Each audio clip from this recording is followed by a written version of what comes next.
Bismillahirrahmanirrahim. Assalamualaikum warahmatullahi wabarakatuh. Waalaikumsalam warahmatullahi wabarakatuh. Salam dan bahagia. Salam. Bagaimana kabarku? Salam. Bagaimana kabarnya anak-anakku hari ini? Baik. Alhamdulillah. Alhamdulillah kita semua baik-baik semuanya ya, sehat semuanya ya. Tetap menjaga kesehatan kita karena pandemi COVID-19 ini untuk area kita Banjarnegara itu katanya semakin naik ya. Jadi kita tetap harus menjaga kesehatan kita, memakai masker, mencuci tangan, menjaga jarak dan yang lain sebagainya. Baik anak-anakku, sebelum kita memulai kelas kita pada pagi hari ini, supaya nanti bisa berjalan dengan lancar, kemudian ada memberikan manfaat yang baik ya dan diberkati, alangkah baiknya kita awali dengan doa. Monggo untuk ketua kelas Mas Soleh untuk bisa memimpin doa, silahkan. Terima kasih waktunya Pak. Marilah teman-teman, sebelum kita mengawali kegiatan pada pagi hari ini, alangkah baiknya kita berdoa terlebih dahulu. Doa menurut kepercayaan masing-masing, berdoa dipersilahkan. Berdoa selesai. Terima kasih Mas Soleh yang sudah memimpin doa. Semoga kegiatan kita pada hari ini lancar ya. Nah, Pak Manto mengingatkan untuk presensi sudah Pak Manto siapkan di Google Classroom. Nanti kalian bisa absen di sana, tetapi boleh di akhir kelas ya. Kemudian Pak Manto mengucapkan terima kasih kepada kalian semuanya yang sudah bisa bergabung pada kesempatan kali ini ya. Sebelum kita mulai, Pak Manto akan menyampaikan terlebih dahulu materi yang akan kita bahas pada hari ini. Hari Selasa ya, Pak Manto sudah share materi di Google Classroom ya. Tujuannya apa? Tujuannya supaya kalian literasi terlebih dahulu ya, supaya pada tatap muka seperti ini kalian sudah ada gambaran ya, sudah ada intinya sudah bisa menangkap materi-materi yang akan kita bahas bersama. Dari hasil literasi, kira-kira apa yang kalian tangkap? Mengubah port SSH, Pak. Oke, mengubah port SSH. Ada lagi? Mengubah banner. Nah, di pertemuan 2 kita sudah sampai instalasi. Di pertemuan ketiga pada kali ini kita sudah masuk ke konfigurasi ya. Ini sekedar mengingatkan untuk penilaian itu ada 2 ya. Yang pertama tugas kelompok, nanti ada diskusi, kemudian mengumpulkan LKPD. Formnya sudah ada di Google Classroom, silahkan nanti kalian download. Kemudian yang kedua ada tugas individu, di mana nanti kalian harus mengerjakan soal-soal yang juga sudah Pak Manto siapkan di Google Classroom ya. Di sini KD masih sama, mengevaluasi remote server, dan KD keterampilan yaitu mengkonfigurasi remote server. Lanjut di slide berikutnya untuk peta konsep. Nah, di sini di modul konfigurasi remote server itu ada konfigurasi jaringan client server. Nah, nanti kita setting dulu ini, konfigurasi dulu jaringan client servernya. Kemudian ada konfigurasi remote server itu sendiri. Nanti apa yang dikonfigurasi? Kemungkinan nanti ada yang seperti tadi kalian sampaikan, ada mengubah port dan banner. Kelebihan jaringan client server. Yang pertama, kontrol terpusat pada server, backup terpusat pada server. Yang ketiga, skalabilitas. Yang keempat, kemudahan perawatan, peningkatan keamanan. Sampai di sini ada yang mau ditanyakan anak-anak? Mohon izin bertanya, Pak. Saya, Pak. Monggo, siapa yang mau bertanya ini? Ahmad Kisnen, Pak. Oh, oke, silahkan. Baik, Mas Kisnen, apa yang mau ditanyakan silahkan. Skalabilitas maksudnya gimana ya, Pak? Skalabilitas. Oke, adakah dari teman-teman yang bisa menjelaskan? Belum mudeng, Pak. Baik. Ya. Kalau nggak ada yang bisa menanggapi, Pak Manto coba menanggapi ya pertanyaan dari Mas Kisnen ya. Nah, di sini ternyata ada yang cermat juga, apa itu skalabilitas ya, daripada tidak tahu tanya. Baik, skalabilitas merupakan salah satu kelebihan dari jaringan client server, di mana skalabilitas itu sendiri merupakan sebuah kemampuan ya, kemampuan sebuah sistem, bisa juga kemampuan dari jaringannya, kemudian bisa juga kemampuan dalam prosesnya. Untuk apa? Untuk menangani ya, penambahan beban. Contoh di sini, misalkan dari jaringan client server ini perlu klien yang lebih banyak lagi. Nah, itu sangat bisa untuk ditambahkan tanpa harus mengubah topologinya. Seperti itu ya Mas Kisnen dan teman-teman. Kemudian selanjutnya ada konfigurasi jaringan client server. Ini konfigurasi IP address pada sisi klien, yaitu Windows kita. Kalau ini nanti di VirtualBox-nya. Cara mengecek konfigurasi IP address pada host only adapter yang tersedia di Windows atau di klien kita. Ini kita tinggal mengetik di command prompt, mengetik ipconfig, maka akan muncul IP yang sudah kita setting. Oke, sebelum lanjut di yang kedua, ini masih jaringan client server, ada yang mau ditanyakan? Saya Pak, Soleh Rianto mau bertanya. Baik, Mas Soleh, silahkan. Apa yang mau ditanyakan? Silahkan. Apabila kita praktik langsung menggunakan PC, artinya tidak menggunakan virtual, apakah perlu konfigurasi jaringan seperti yang Bapak tadi jelaskan? Terima kasih Pak. Ya, terima kasih Mas Soleh atas pertanyaan yang sangat bagus ya. Sebelum Pak Manto menanggapi, dari teman-teman mungkin ada yang sudah pernah praktikum seperti ini, mencoba-coba seperti itu, bisa di-share atau berbagi pengalamannya, silahkan. Baik Pak, saya akan membagikan pengalaman saya. Oke, silahkan Mas Abiyu. Jadi dulu kemarin saya pernah coba-coba dan ternyata tidak perlu lagi konfigurasi karena sudah bisa langsung menggunakan kabel dan dihubungkan ke switch atau klien ke server langsung. Oke, baik sekali. Terima kasih Mas Abiyu yang sudah berbagi pengalamannya.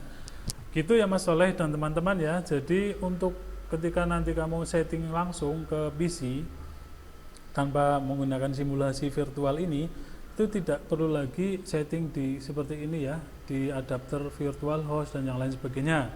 Itu nanti tinggal dicolok saja menggunakan kabel ke LAN card atau switch hub yang disediakan.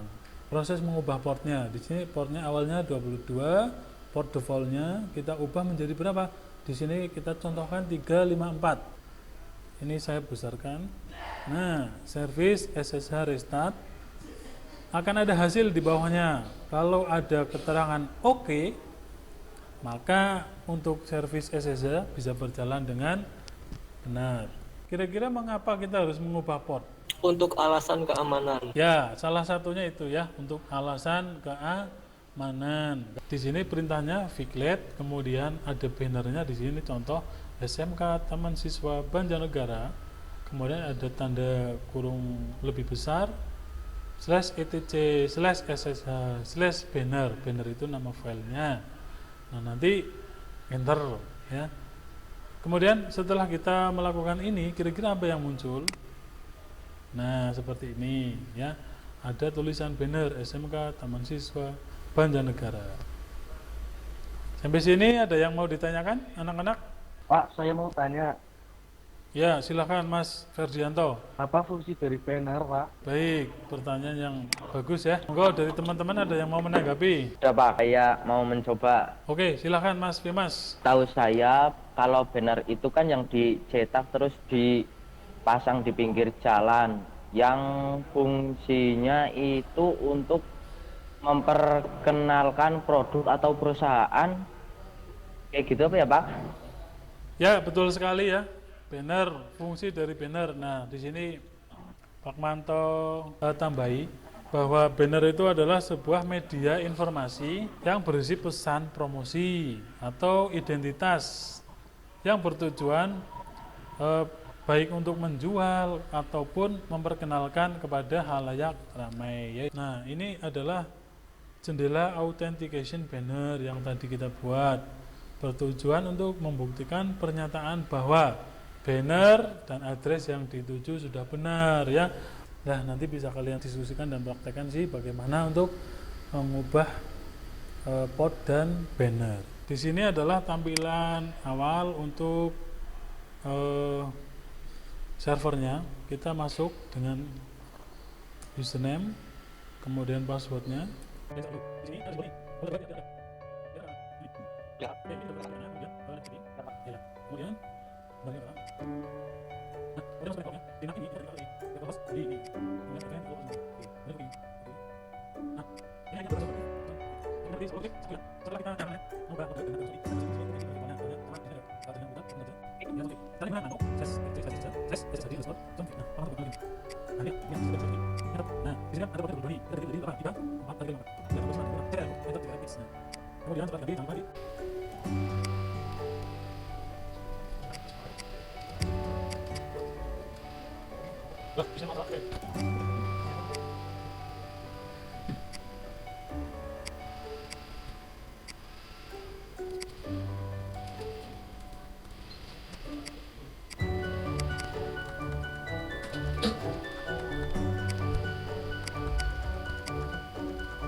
Oke, sambil menunggu teman yang lain join, mungkin perwakilan silahkan dari kelompok mana yang mau memaparkan hasil diskusi. Silahkan, Pak Manto tidak akan menunjuk.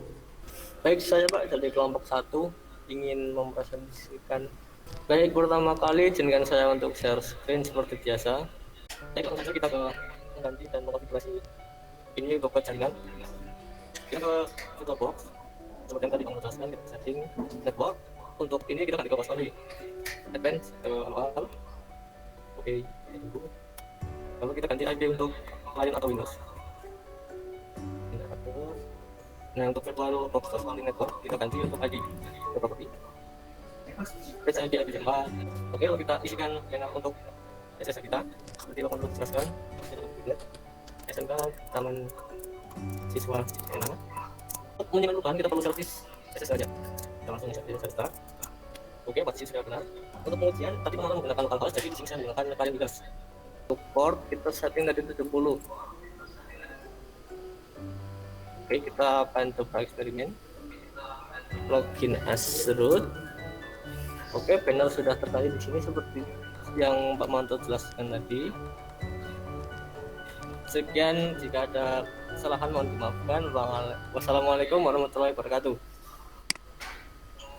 Waalaikumsalam. Waalaikumsalam warahmatullahi wabarakatuh.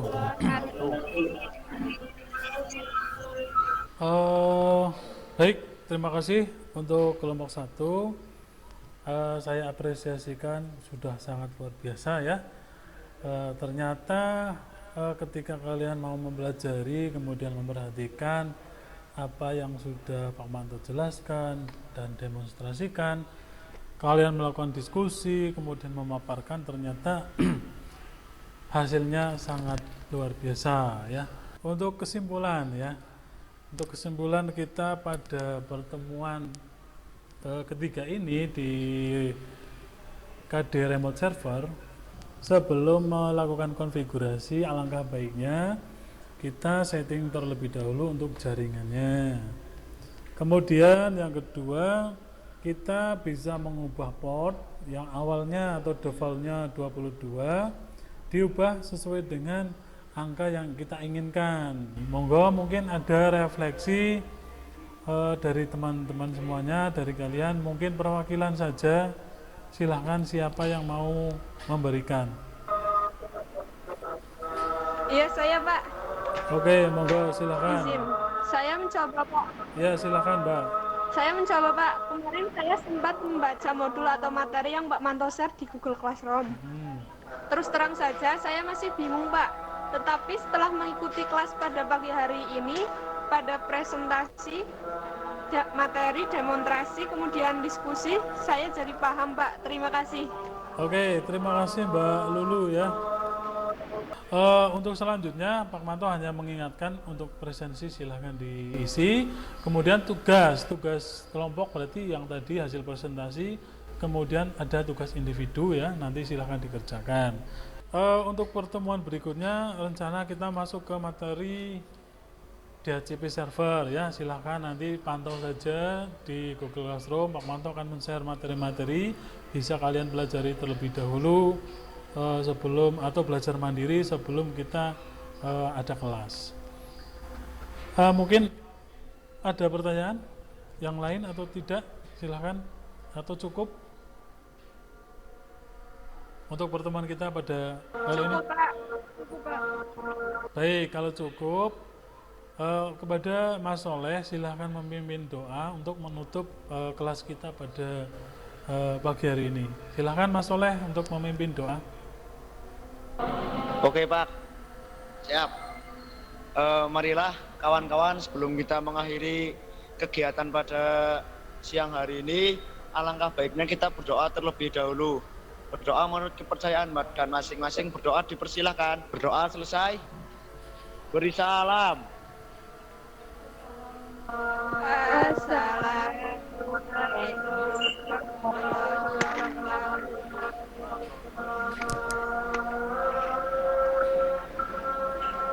Waalaikumsalam warahmatullahi wabarakatuh ya. Sampai jumpa di pertemuan berikutnya. Salam dan bahagia. Salam.